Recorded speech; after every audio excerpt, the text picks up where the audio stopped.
O céu não era azul. Ele tinha o brilho opaco de um forno industrial recém-aberto. Há 252 milhões de anos, a fundação do mundo decidiu que a vida era um hóspede indesejado. Esta não é apenas a crônica de um impacto ou de uma explosão momentânea. É o registro do dia em que o fôlego do mundo tornou-se veneno. Você está prestes a testemunhar o grande morrer, o colapso sistêmico conhecido como Eugenia Global, um evento onde os oceanos pararam de respirar e o céu decidiu nos sufocar.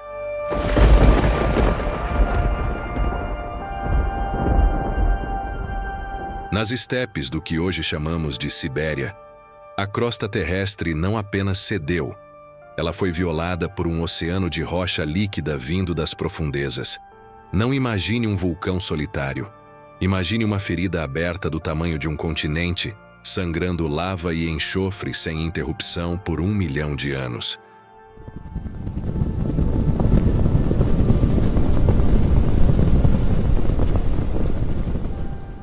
Foi uma guerra de atrito.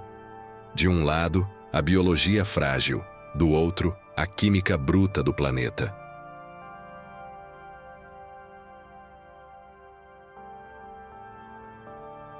O ar tornou-se um ácido invisível que derreteu os pulmões de quem tentava respirar, enquanto o oceano, antes berço da existência, transformou-se em uma sopa tóxica e fervente.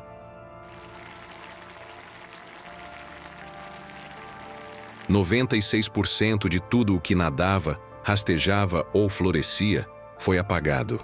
A Terra não estava mudando, ela estava se purgando.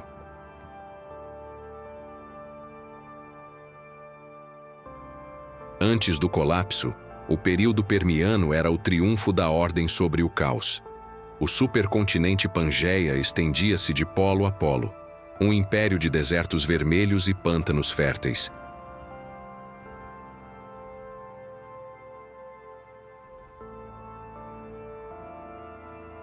Aqui, criaturas imensas e exóticas, ancestrais, distantes de tudo o que conhecemos, dominavam a paisagem. O equilíbrio parecia eterno. Mas o equilíbrio é uma ilusão que a geologia não tolera por muito tempo.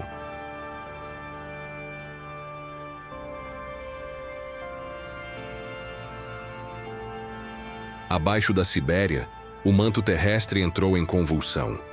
Uma pluma mantélica subiu das profundezas como um ariete geológico, golpeando a base da litosfera com a força de bilhões de ogivas nucleares.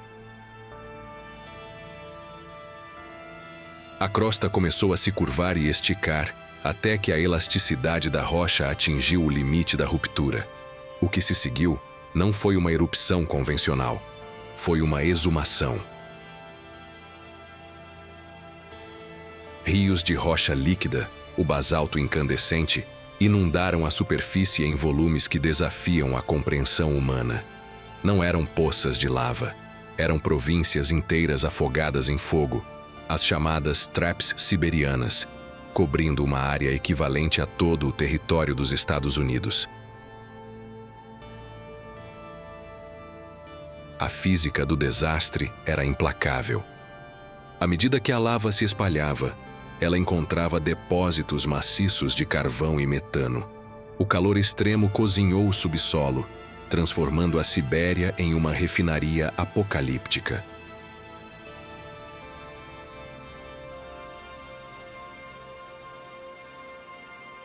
Nuvens negras de dióxido de carbono e enxofre foram injetadas diretamente na estratosfera, criando uma pressão atmosférica esmagadora que funcionou como uma tampa de vidro sobre uma fornalha. O efeito estufa tornou-se um ciclo de feedback assassino. O calor não tinha para onde escapar. As temperaturas globais dispararam, subindo 10 graus em um piscar de olhos geológico. O oxigênio, combustível da vida, começou a ser expulso dos oceanos pelo calor, transformando as águas em desertos anóxicos e estagnados.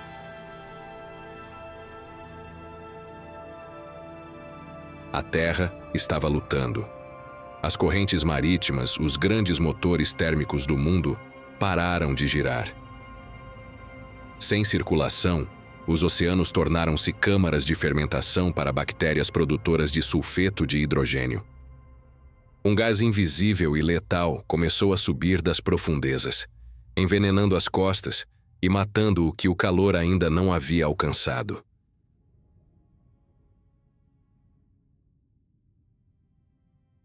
O planeta estava sendo torturado por suas próprias entranhas. A química bruta estava desfazendo a biologia.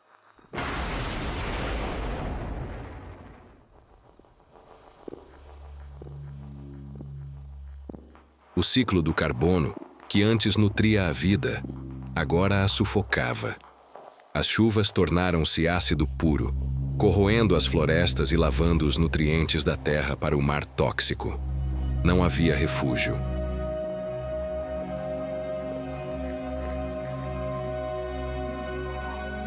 O solo expandia e se fragmentava sob tensões tectônicas insuportáveis, enquanto o céu permanecia de um cinza perpétuo, iluminado apenas pelo brilho infernal das fendas que não paravam de sangrar. A estrutura molecular da vida estava sob ataque. A biosfera estava, literalmente, sendo desmantelada átomo por átomo. Quando o sangramento finalmente parou, o que restou não foi um planeta, mas um necrotério planetário.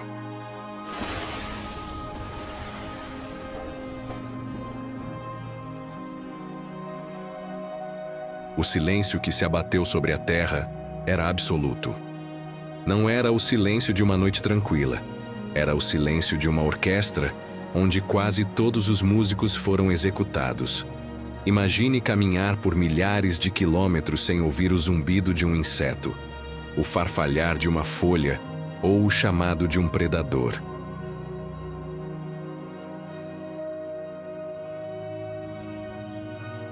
A biosfera havia sido reduzida a um fio de esperança, um punhado de sobreviventes maltrapilhos escondidos em fendas e tocas, respirando um ar que ainda queimava. A Terra era uma cicatriz escura flutuando no vácuo.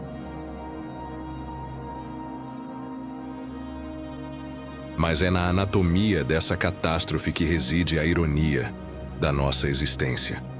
O mundo que emergiu das cinzas siberianas não era o mesmo que havia entrado nelas.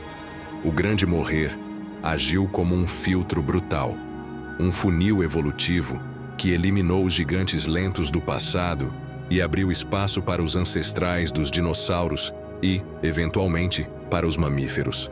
Sem esse expurgo, a árvore da vida teria seguido ramos que jamais levariam a nós.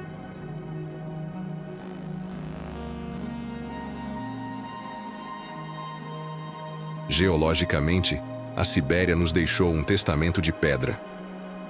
Os milhões de quilômetros cúbicos de basalto que torturaram o Permiano transformaram-se em solo.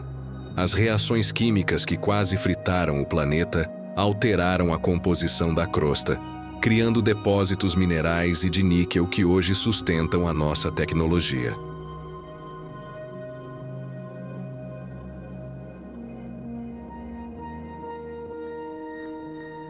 O metal que compõe o seu smartphone, a energia que alimenta suas cidades, muito disso é o eco processado daquela agonia vulcânica. Até mesmo o combustível que move o mundo moderno é, em parte, o resíduo das florestas que morreram sufocadas sob o peso das traps.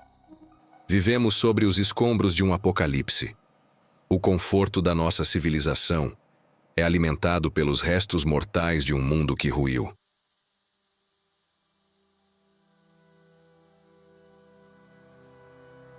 Olhar para as camadas de rocha da Sibéria é olhar para o nosso próprio registro de nascimento, escrito em letras de fogo e enxofre.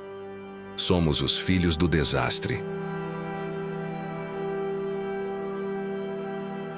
A estabilidade que desfrutamos hoje é uma trégua temporária em um planeta que já provou que pode se desfazer de nós sem aviso e sem remorso. As erupções da Sibéria não foram apenas um evento geológico, foram um lembrete de que a vida na Terra é um experimento conduzido sob a supervisão de um carcereiro implacável.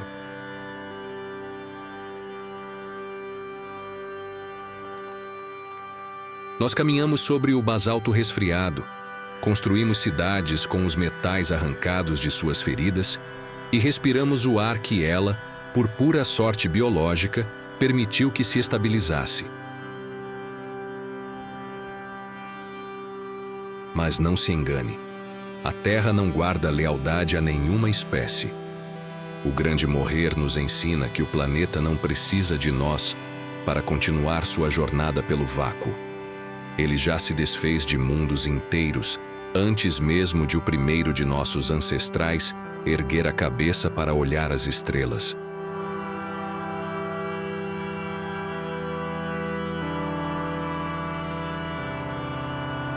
O que chamamos de natureza é, na verdade, uma sucessão de massacres, onde apenas os mais resilientes recebem o direito de ver o amanhecer seguinte. Vivemos em uma trégua frágil. Sob nossos pés, o mesmo motor térmico que incinerou o Permiano continua girando, acumulando pressão, aguardando o próximo ciclo de renovação violenta. A história da Terra não é uma linha reta de progresso, mas um círculo de fogo e renascimento.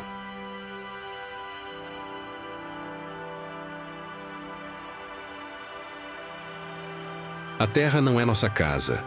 Ela é uma força bruta da qual somos temporariamente convidados. Se este evento te impressionou, não perca os próximos vídeos para testemunhar tudo o que a Terra já passou e tudo o que a ciência diz que ela ainda passará. A biografia da Terra ainda está sendo escrita, e ela é brutal.